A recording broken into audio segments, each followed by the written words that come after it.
సృష్టిలోని దంపతులంతా ఈ 5 రకాల మాదిరిగానే ఉంటారు.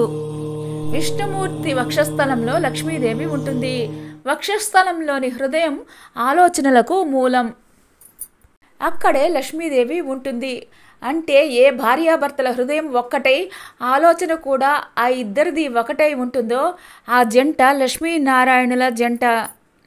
రెండవ వారు గౌరీ శంకరులు. అర్ధనారీశ్వర రూపం. తల నుంచి కాలి బొటినివేలు వరకు నిట్ట నిలువుగా చెరిసకంగా ఉంటారు. రెండూ కలిసిన ఒకే రూపంతో ఉండడం వీరి ప్రత్యేకత. భార్యను గొప్పగా చూసుకునే భర్త, బోలాబోలీగా ఉన్న భర్త ఆపదలో ఉంటే రక్షించే భార్య, ఇలా ఉన్నవారు గౌరీ శంకరులు. మూడవ వారు బ్రహ్మ సరస్వతులు. బ్రహ్మ నాలుక మీద సరస్వతి ఉంటుంది. నాలుక అనేది మాటలకు సంకేతం. దాని అర్థం ఇద్దరి మాట ఒకటే.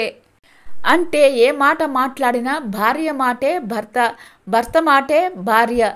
ఏ జంట అయితే ఇలా ఉంటారో వారు బ్రహ్మ సరస్వతుల జంట. నాలుగవ వారు సూర్యుడు ఉషా ఛాయలు. సూర్యుడు ప్రచండంగా వెలుగుతూ ఉంటాడు. అతని భార్య ఛాయాదేవి అతని తీక్షణతకు తట్టుకుంటూ సాగుతూ ఉంటుంది. తన భర్త లోకోపకారం కోసం పాటుపడేవాడు. విపరీతమైన తీక్షణత కలిగినవాడు. అయినా తాను నీడల పరిస్థితికి అనుగుణంగా సర్దుకుపోతూ ఉంటుంది ఛాయాదేవి. ఏ ఇంట భర్త కఠినంగా కోపంగా పట్టుదలతో ఉంటాడో, ఏ ఇంట అతని భార్య మాత్రం నెమ్మదిగా శాంతంగా అణకువగాను ఉండి సంసారాన్ని తీర్చిదిద్దుకునే తత్వంతో ఉంటుందో అలాంటి జంట ఛాయా సూర్యుల జంట. ఐదవ వారు రోహిణి చంద్రులు. రోహిణి కార్తెలో రోళ్లు కూడా పగులుతాయి. చంద్రుడు పరమ ఆహ్లాదాన్ని ఆకర్షణను కలుగచేస్తాడు. మెత్తనివాడు.